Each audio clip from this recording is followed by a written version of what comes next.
Good morning student. ये video मैं उन स्टूडेंट्स के लिए बना रहा हूँ जो आने वाले टाइम में डॉक्टर बनने वाले हैं और साथ ही साथ अभी आप लोगों ने 12th का एग्जाम दिया है और नीट का एग्जाम भी आपने दिया होगा। बहुत अच्छा स्कोर आया है आपका और अगर स्कोर अच्छा आया है तो आप एमबीबीएस के लिए भी जा सकते हैं और वेटनरी के लिए भी जा सकते हैं। दो ऑप्शंस अवेलेबल है आपके पास में।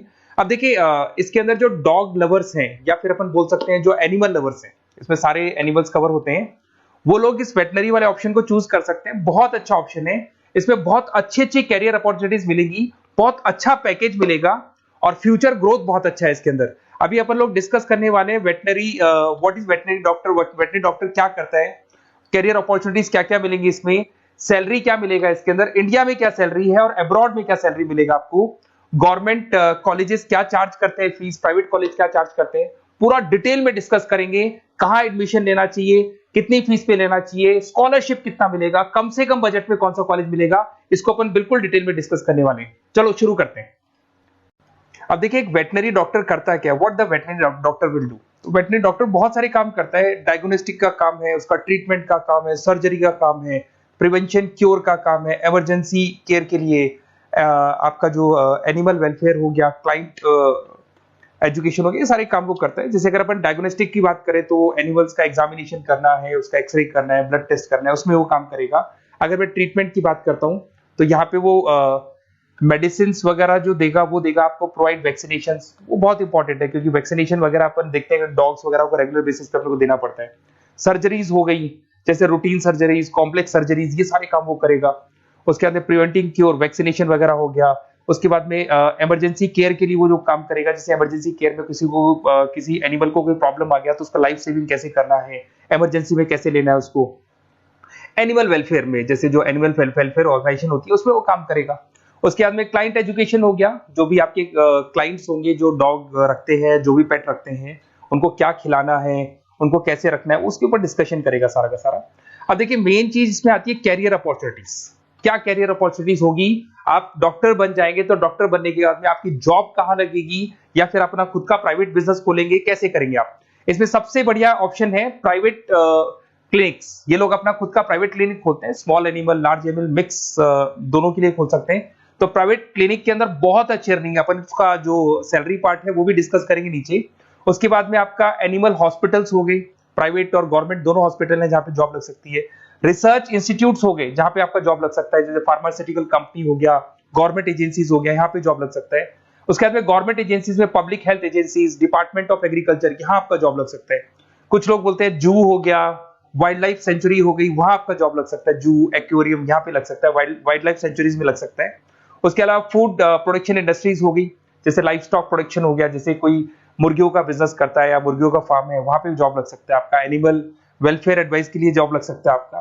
कुछ नॉन प्रॉफिट ऑर्गेनाइजेशन होती है जो एनिमल्स के लिए खुली हुई है और उनका ऑब्जेक्टिव होता है कि कोई भी अगर एनिमल के साथ कोई प्रॉब्लम है तो वो लोग सॉल्व करते हैं उसको, उसका कोई चार्ज नहीं है, वहां आपका जॉब लग सकता है। उसके बाद में पेट और फूड न्यूट्रिशन, क्या खिलाना है, जैसे आपने सुना होगा डॉग्स को पेडिग्री देते हैं अपन, वैसे कौन सी चीज खिलानी चाहिए, क्या नहीं खिलाना चाहिए, उसकी जो जितनी मेडिसिन बनेगी या जितने फूड बनेंगे वहां जॉब लग सकता है आपका। उसके अलावा आपका स्कूल्स एंड कॉलेजेस में आपका जॉब लग सकता है एज अ फैकल्टी। पढ़ने के बाद में अगर आपका इंटरेस्ट है फैकल्टी बनने का तो वहां आपका जॉब लग सकता है। कंसल्टेंसी फर्म्स हो गया, animal health consultancy, food safety consultancy, यहाँ आपका जॉब लग सकता है। देखो ये सारे ऑप्शंस है। उसके अलावा सैलरी पैकेज देखो, अभी मैं जो सैलरी पैकेज की बात कर रहा हूँ इंडिया की बात कर रहा हूँ, अपना जो होम कंट्री इंडिया इसकी बात कर रहा हूँ, फिर अपन सैलरी पैकेज की बात करेंगे, वो अब्रॉड की बात करेंगे। तो सब में अगर आप देखें तो ऑन एन एवरेज ये मान के चले कि आपका 5 लाख से 10 लाख तक का एवरेज जा रहा है पैकेज। अगर प्राइवेट क्लिनिक भी आप खोलते हैं, गवर्नमेंट सर्विस भी करते हैं ना, तो आप ये मान के चले कि आपका पैकेज 5 से 10 के बीच में जाएगा। उसके बाद रिसर्च इंस्टीट्यूट में भी यही मिलेगा आपको, जूस वगैरह के अंदर आपका यही 5 से 10 लाख के बीच में मिलेगा। फूड प्रोडक्शन इंडस्ट्रीज है, नॉन प्रॉफिट ऑर्गेनाइजेशन है, तो ऑन एन एवरेज ये मान के चलो 5 लाख टू 10 लाख। तो एज अ फ्रेशर आपको एक्सपीरियंस हो जाएगा तो पैकेज बढ़ जाएगा, कंसल्टेंसी फर्म से यहाँ लग सकते हैं। बट अगर आप अब्रॉड का प्लान कर रहे हो ना, तो अब्रॉड के अंदर तो ये मान के चलो कि आपका जो सैलरी है उसके अंदर बहुत जबरदस्त मल्टीपल इंक्रीमेंट होने वाला है। अगर आप अब्रॉड का प्लान कर रहे हैं, अगर यूएस में अगर आपका जॉब लगता है तो मान के चले ऑन एन एवरेज $1 लाख है एनुअली। तो अगर $1 लाख का मतलब मान के चले तो 83 या 80 रुपीज राउंड फिगर में मानोगे तो भी 80 लाख रुपए आपको मिले। तो इसके अंदर एक बहुत अच्छा ऑप्शन है कि आप एज अ डॉक्टर बन के अब्रॉड भी जा सकते हैं। कुछ लोग हैं जो नहीं जाना चाहते बट कुछ जाना चाहते हैं तो वो जा सकते हैं, इसमें अब्रॉड भी जा सकते हैं।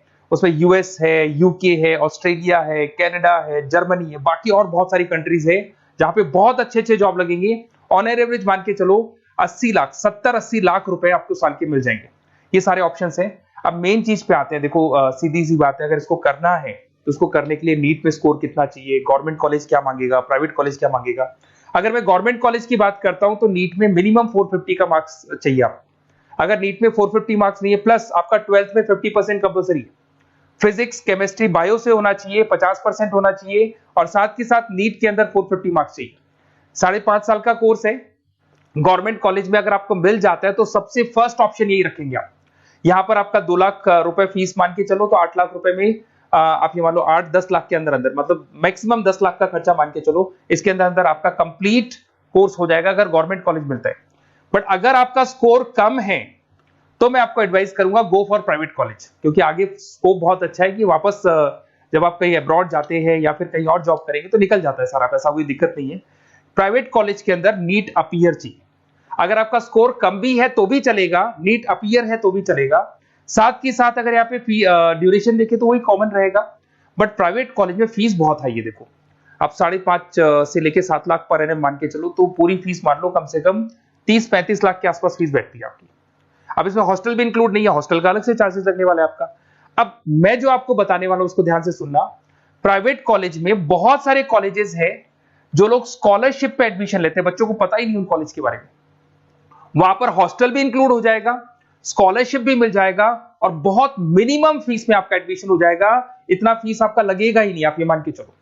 तो उन सारे कॉलेजेस का अपन डिटेल में डिस्कस करेंगे। मेरा नंबर आप लोग के पास है, इस पे जैसे आप कॉल करेंगे तो या तो मैं रिसीव कर लूंगा, अगर मैं रिसीव नहीं करूं तो आप मेरे को मैसेज डाल के छोड़ना, मैं हाथों हाथ डिटेल, मेरे जो डिटेल काउंसलर्स हैं उनसे मैं बात करा दूंगा, वो आपको डिटेल में सारा डिस्कस करेंगे।